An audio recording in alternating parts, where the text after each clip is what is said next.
We are continuing the Desert Fathers, translations by Helen Waddell, with the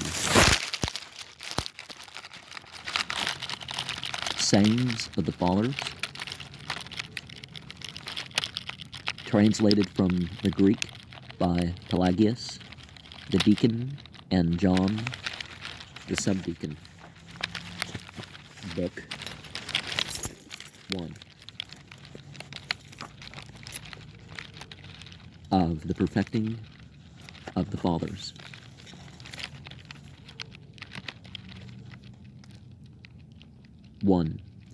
A certain man asked the abbot Antony, saying, "What shall I keep, that I may please God?" And the old man answering said, "These things that I bid thee, do thou keep. Wherever thou goest, have God ever before thine eyes. In what thou dost, hold by the example of the Holy Scriptures, and in whatever place thou dost abide, be not swift to remove from thence. These 3 things kept, and thou shalt be saved." 2. The abbot Pumbo asked the abbot Antony, saying, "What shall I do?" And the old man made answer, "Be not confident of thine own righteousness, grieve not over a thing that is past, and be continent of thy tongue and of thy belly." 4. The abbot Evagrius said, "Certain of the fathers used to say that a dry and even diet, joined together with loving kindness, shall speedily bring the monk into the harbor of invulnerability." 11.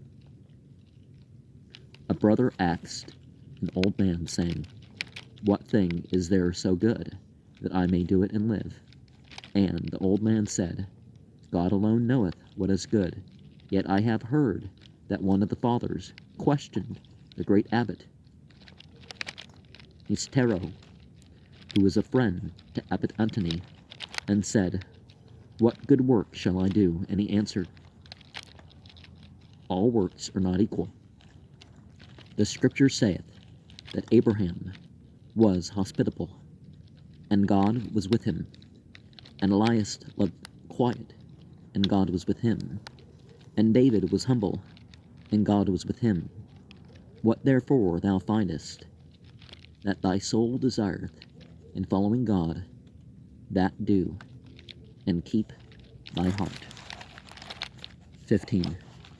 The abbot pastor said, "If a monk will hate 2 things, he can free from this world. He can be free from this world." And a brother said, "What are they?" And the old man said, "Relaxation of the body and vainglory."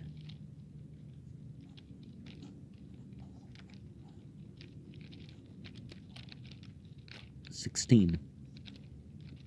They said of the abbot Pumbo that in that hour of his departing from this life, he said to the holy men that stood about him, "From the time that I came into this place of solitude, and built my cell, and dwelt in it, I do not call to mind that I have eaten bread, save what my hands have toiled for, nor repented of any word that I spoke until this hour. And so I go to the Lord as one that hath not made a beginning of serving God." And by Lord, if we mean that mistranslation of biblical text, that Yahweh is really God as a noun and verb, increasing existence, establishing, but Lord's not really a translation, then that would be the same as God. Elohim.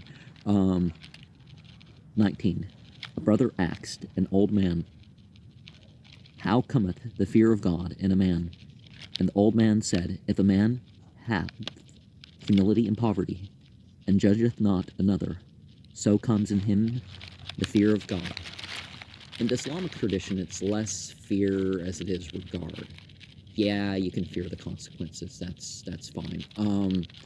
And direct that as, part of your relationship to God. But it's more about a general regard, because that's really what religion is. It's not so much entirely regulations. It's a relationship. And in relationships, you have regard, the point of being beyond that. And the things that he can be free from this world, relaxation of the body and vainglory. So but really you want to be free from this glory seeking, and it may come naturally, and free from the ails of the body.